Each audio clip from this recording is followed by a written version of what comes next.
Welcome to the 7th module of our Family Caregiving 101 series. My name is Mark Peterson, founder of the Wyoming Family Caregiving Foundation. Last session, we focused on learning in family caregiving. In this session, we will focus on heavy lifting or surmounting difficult challenges in family caregiving. As you have seen in each module of Family Caregiving 101, my late wife Cindy's image appears on slide 2. This is a reminder that the loved one and their preferences should be the top priority for family caregivers. In earlier modules, we learned about a trajectory of chronic illness many patients experience. In short, medical interventions become less effective for these patients. For the caregiver, required effort to maintain quality of life for their loved one often goes up during this time of decline for their loved one. After 17 months of battling brain cancer, my late wife Cindy began a decline that we all hoped would end or reverse itself. Weakening on her left side was occurring. I remember taking a walk with my adult daughter Angela during this time and telling her, "I just can't see around the corner." Looking back on this time, I also remember feeling that I could soon be in trouble as a caregiver. Now I recognize that this was anxiety I was feeling, an unease about an uncertain future.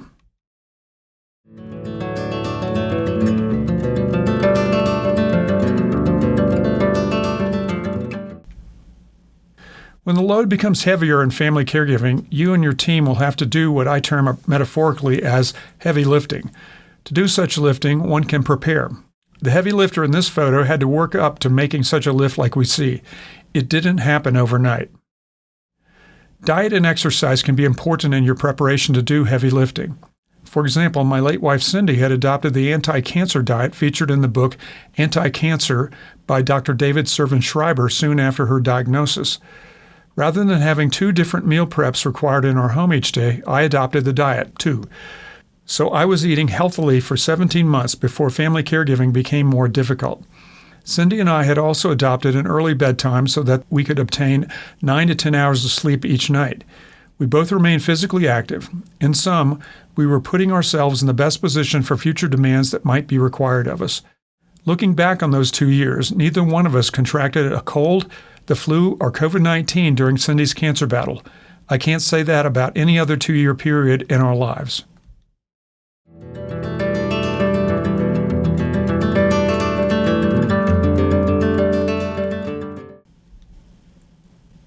In reviewing a cancer battle such as the one my late wife Cindy waged for 2 years, one can see how the home featured prominently as the main cancer battleground from May 2019 to June 2021. Me and my team of family caregivers were attending to Cindy and transforming supplies into services so that Cindy could fight strongly and could maintain a quality of life for her that would be rewarding.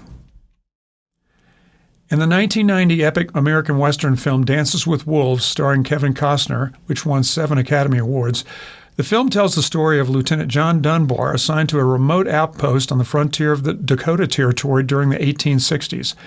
He is dropped off at the mysteriously abandoned and looted Fort Sedgwick. Unbeknownst to him, the only 2 people who know of his assignment die. After months, no reinforcements or resupply arrive. Nevertheless, Dunbar, played by Kevin Costner, cleans up Fort Sedgwick day after day and puts it into working order, though he is the only one there, because as he writes in his diary, "This is my post." Dunbar even dresses formally to meet with the neighboring members of the Sioux tribe, riding his horse Cisco and carrying the U.S. flag. In this way, Dunbar works against the second law of thermodynamics, which states that entropy, or disorder, increases over time. Dunbar can be seen to work against such entropy. When I think of Army barracks, I think of a building such as this called misleadingly a temporary barracks, built during World War II. A few of them are still in use today because of their durability and adaptability. A temporary barracks interior like this shows little clutter. This means it is easy to clean and maintain. Designating areas of responsibility would also be readily done in such a living space. Your home will be the main battleground in your loved one's campaign against their serious illness. Some have even referred to the home as more than a place, but as another member of the care team. My son-in-law Brock took it upon himself to swap the high bed in our home's master bedroom with the bed lower to the ground from a basement bedroom. This move proved to be invaluable, as then transferring Cindy into and out of the bed became much less risky. You can prepare your home to function more effectively as a sanctuary of comfort, as a platform for personalized care by rearranging furniture, installing grab bars and stairways in the shower room, and as a space for emotional connection with those important to your loved one. You might have to make adjustments over time. For example, when starting an oven fire in the middle of the night became a threat for Ellen's husband, who lived with Alzheimer's for 8 years, Ellen had the entire oven removed from the kitchen.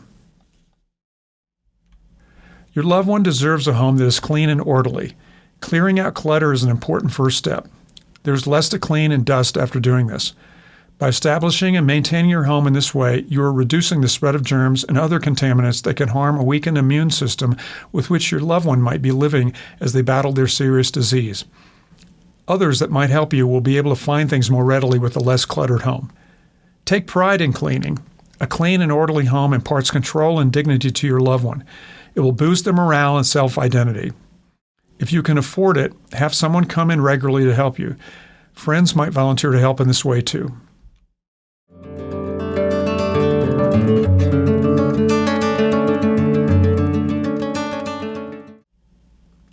Your family caregiving enterprise is similar to a nonprofit service organization. Lead it like you would such a complex project. Leading others will be part of your enterprise. Marshaling volunteer help by family members and friends will be needed.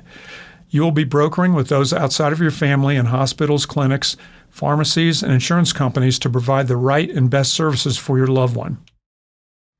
You and your team will perform as in-home nurses and certified nursing assistants by administering medications, injecting medicines, keeping the home humidified, changing linen, and changing adult diapers.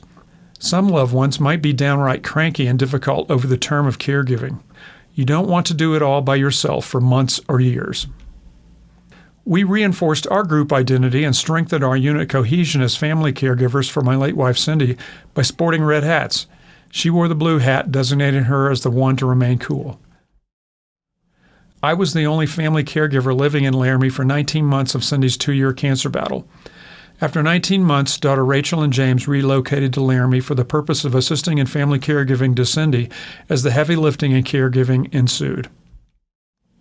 During the 5 months of heavy lifting and caregiving, Cindy received weekly visits from nurses as well as other medical specialists.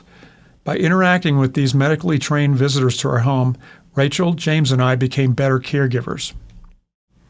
During this time, I learned from a visiting physical therapist that when a patient with a mobility issue goes to ground, rather than grunting and grabbing the loved one back into a chair or bed, which may hurt them, the solution in Laramie is to call fire and rescue. These guys know how to do it. They also would make the trip to the local hospital for your loved one if that was needed also. They have a mega mover or soft stretcher that goes under the patient. The fire and rescue team can then lift the handles on this patient transfer sheet. It was like an 8-foot-long burrito. As you lead your family caregiving enterprise, keep learning. Your loved one might lose cognitive abilities, but you can learn how to communicate with them by posing yes or no questions to them. Your loved one can remain in dinner conversations using this technique. Make changes to provide better service to your loved one. Can food preparation be done better or with less effort?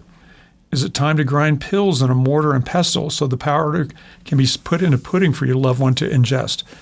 Can the bedtime routine be done more smoothly? Will you need more helpers to conduct the weekly shower?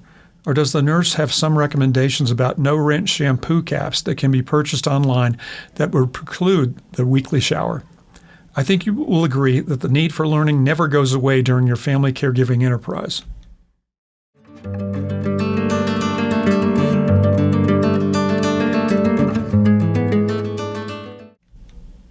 Family caregivers might struggle as they encounter scarcity in resources such as time, money, as well as physical and emotional strength. Your loved one is the combatant, while the family caregiver is serving the role of what the Army calls combat support, giving the combatant what they need to conduct the combatant's fight. Combat psychologist William P. Nash has offered a topology on the types of stress reported by veterans of ground combat. The physical stresses and the cognitive stresses presented here appear similar to experiences reported by family caregivers of those with serious chronic illnesses. Additionally, the emotional stresses, social stresses, and the spiritual stresses also appear similar to experiences reported by family caregivers of those with serious chronic illnesses. For me, each transition in my late wife's cancer battle brought with it new uncertainty about what lay ahead. For example, a pronounced lethargy for Cindy triggered the call to have fire and rescue take Cindy from our bedroom to the emergency room at the local hospital. My thoughts watching her be loaded into the ambulance were a mix of relief, she will receive needed medical attention there, and trepidation. Is this a small disruption in our lives, or is it the beginning of the end? Taking care of yourself is important to staying in the game during stressful times of family caregiving. Exercise, proper diet, and rest are needed. Times of respite are also needed. Your teammates can help keep you honest about how well you are doing in these 4 realms of exercise, diet, and rest and time off. The adage about combat is that there are no atheists in foxholes. While you as a caregiver might not be exiting planet Earth soon, your loved one might. So it is not surprising that thoughts about what transcends existence here will enter your mind for you to think about, possibly over and over. This could be the time for you to engage with your religious tradition and beliefs, whatever these might be. The social worker at your hospital can put you in touch with a chaplain who serves families receiving health care at the hospital. For me, prayer to the Creator God meant much. Cindy and I participated in church life regularly before her diagnosis, and our pastor, Jason Ricks of Emmaus Road Community Church, visited Cindy multiple times in hospital rooms in Colorado and Wyoming. He and his wife, Heather, brought meals and always signaled their availability. The morning Cindy died, I called Jason after calling the hospice nurse, and my long expectation that he would come running proved to be true. He and Heather were in our living room within 15 minutes. In my worldview, Cindy and I lived in God's creation. We were embedded in a world that did not begin when we were born. God had been working out His plans and purposes long before we arrived. He had even provided a way for us humans to escape the trap of alienation from God by trusting His Son Jesus as our Savior, whose death provided a suitable sacrifice to pay for our redemption and subsequent reconciliation with God. The big question encountered in such a story of serious chronic illness is, why did this have to happen? For me, the long story made short is that each of us can encounter big challenges in life. How we respond is the way we show our trust in a transcendent God and reflect glory to Him, an important part of leading a meaningful life. During the most difficult days of family caregiving, it came to me that there was much for which to be thankful. Rather than focusing on what I might have lost by having to serve as a family caregiver, I could always focus on what had enabled me to serve Cindy effectively that day and be grateful for it.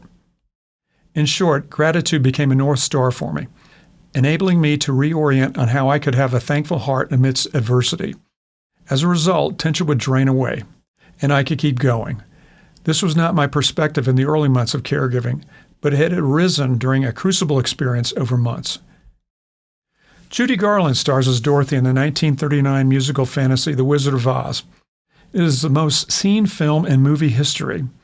Early in the story, Dorothy realizes that though she has run away to save her dog Toto from the sheriff's order, authorizing a mean neighbor to seize the dog, Professor Marvel, a sketchy fortune teller, convinces her that Aunt Em is heartbroken, which prompts Dorothy to return home. She now realizes she must take care of Aunt Em. She intends to be a family caregiver for Aunt Em.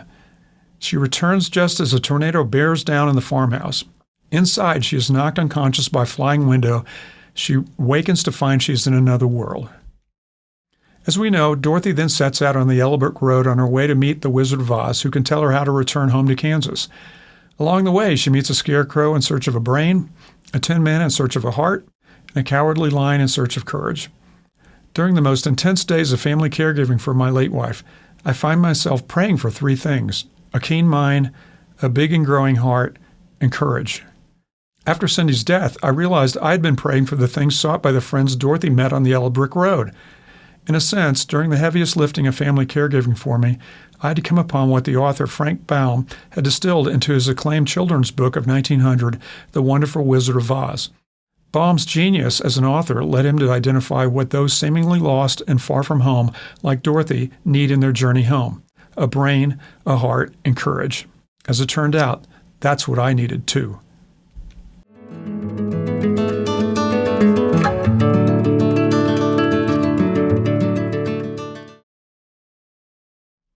In the 1980s, I served with the U.S. Army in Germany, assigned in an operations section of an M1 tank battalion. Composed of a few officers and a few NCOs, we worked up plans for the battalion and spent long days with each other. One day, it was after 6 p.m., and we were waiting for our major to return from a meeting and end the day with us. I found myself sitting with a veteran NCO, Staff Sergeant Bradshaw from Philadelphia. I took the occasion to ask Sergeant Bradshaw about his combat experience in Vietnam in the following way. Sergeant Bradshaw, you served in Vietnam. What is a firefight like? To my surprise, the first thing he said with great emphasis was, the first rule in a firefight is that you never run out of ammunition. In other words, you never give up your ability to stop the enemy coming at you. Sergeant Bradshaw went on, your buddies will be begging you for ammunition during a firefight, but you hold on to it. You're going to need it. 22 months into Cindy's cancer battle, during a telemedicine call with Cindy's physician for her clinical trial in Cleveland, I asked whether any other interventions were possible now. They replied that there were none. I then asked them, what would you do in my situation? I was told I would focus on care and comfort. I understood that the doctors were bowing out. I thanked the two doctors on the call for doing their best for Cindy. Thinking about it later, the answer from the doctor surprised me. I always thought the medical system of the U.S. would always have someone who comes up with something new to direct at our enemy, Cindy's cancer. But now with the doctor's words, I realized we were out of ammunition in the fight of our lives with cancer. Later that day, I thought about what care and comfort would mean for Cindy. She'd already said recently that her happiest moments during her cancer battle were being in our home and hearing the sound of children playing in our backyard, our grandchildren. Okay, our response would be relationally focused. Her caregivers would do what I termed bring the magic for Cindy each day from then on. This meant making a special day for her in some way, a visit from family members or from a friend, a special meal, her favorite music, something unexpected and fun, something done with style and a bit of panache. In this way, we would, in a sense, fix bayonets against cancer and not let it rob us of good days with Cindy. Bedtimes became special with visits by daughter Angela and her family from 90 miles away in Fort Collins. Having the children around lifted our spirits and made the place a warm home instead of a sterile home care center. By bringing the magic each day, we found that the best gift we could give to Cindy was us and our love for her. We could do it with some flair, too. For example, my two daughters, Rachel and Angela, were caught on camera when they broke into spontaneous dance to Bruno Mars' Uptown Funk, with Cindy off camera watching with delight.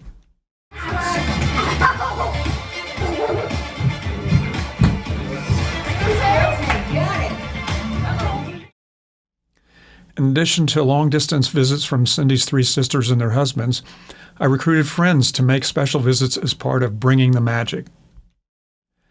For Easter, the worship team in our church brought the worship to Cindy. It meant so much to her. Despite her cognitive issues, Cindy was the only one not referring to the printed words when singing the third verse of the classic hymn, Holy, Holy, Holy. Amazingly, music and words to music remain with loved ones experiencing cognitive decline.